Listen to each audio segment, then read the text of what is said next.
Peering over a row of dilapidated shops, the spire of a church peered down at the desolate wasteland of concrete and abandonment he'd wandered into, where rotting food and all manner of waste dotted the streets.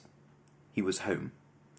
For Claw, the most frustrating thing was skulking and sneaking through the crevices and over scaffolding, all for the sake of avoiding human eyes and snapping cameras.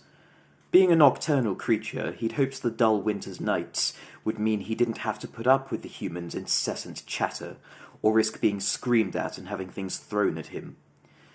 He couldn't help but think that, for creatures who ruled the world and never had to worry about important things, they certainly did have a lot to run their mouths about.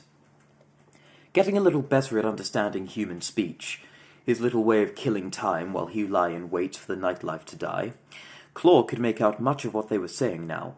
In their rich, complex, and fascinating language, he listened in awe as they chittered, "He said this and she said that," with the occasional, "I wonder what's on telly tonight." The feline could not, for the life of him, work out what a telly was and why it was so important, but if it bore any resemblance to those bright flat stones they liked to prod and poke with their hairless fingers, then it was just as meaningless as the things they talked about. "Idiots," he grunted as he pulled himself under a gate that faced the rest of the town. And as right as it felt to say that, it never failed to confuse him. The more deeply he thought about it, the more of the very concept of humans confused him. Here were these creatures who, at some point, decided the world nature had given them simply wasn't up to their tastes. So they pulled together a load of elements and built together their very own world. They couldn't pull the sun out of the sky, so they made their own and let it light their nests every night. They couldn't fly as birds did, so they built metal ones and soared noisily across the skies. Walking anywhere was such a waste of time, so they created big metal monsters that ran on wheels and charged across the land without a care in the world for a living thing. Their mastery was so great, even some animals, like the cats, had moved into their settlements and became their willing playthings. Nothing could stop them. They could do anything they wanted. Yet they were so full of stupidity and greed. Always shouting and getting into fights, chatting about stupid things when their world seemed so perfect. He'd seen animals, himself included, driven out of their homes to make way for restaurants, hairdressers, and shops. Trying to figure humans out gave him a headache, but never so intense as it did on Sunday mornings.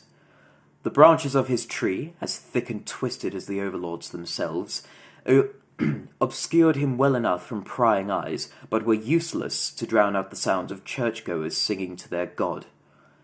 After all they had done with the world, they still sang for a higher being to somehow make their lives better? Didn't they think they were gods with all they'd created, horrific though it was?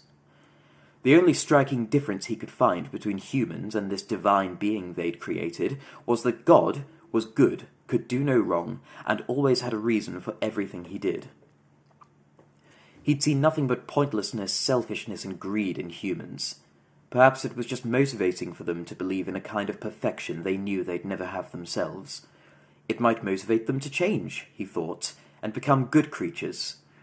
But the longer he watched them, the faster his little hope died. Man could have done anything he wanted with the world, and he chose to make it a hell, leaving the animals no choice but to live in it. "Scraps!" called a voice from above a branch. "Scraps!" called a voice from the branch above him. Claw irritably flicked an ear, then tried to fall asleep. "Scraps!" it called again, followed by the flapping of feathered wings. Claw hadn't lain down for a moment, and already the entire oak tree clacked with the sound of talons pricking the wood, exploding into a cacophony of begging. "Scraps! Scraps! Will you bastard crows leave me alone? I don't have anything for you!" Nonetheless, the begging would continue until he couldn't take it any more. "Enough!" he roared, and scratched the life out of the crow closest to him with a furious blow of his paw. The entire flock squawked in alarm and erupted into a flapping hurricane, no longer perched but as noisy as ever. Claw sank his talons into the wood, wishing he could sprout wings and slaughter the lot of those birds. At that moment, a familiar voice bellowed from the sky.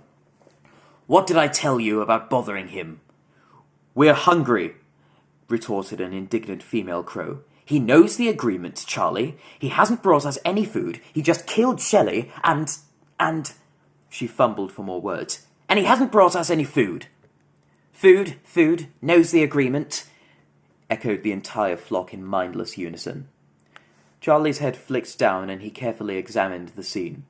There was Claw slumped over a tree branch and, sure enough, Shelley on the grass, wings spread out and blood wetting her chest feathers like some kind of deformed angel. "Good grief," the crow sighed, then looked back up to his family with renewed anger.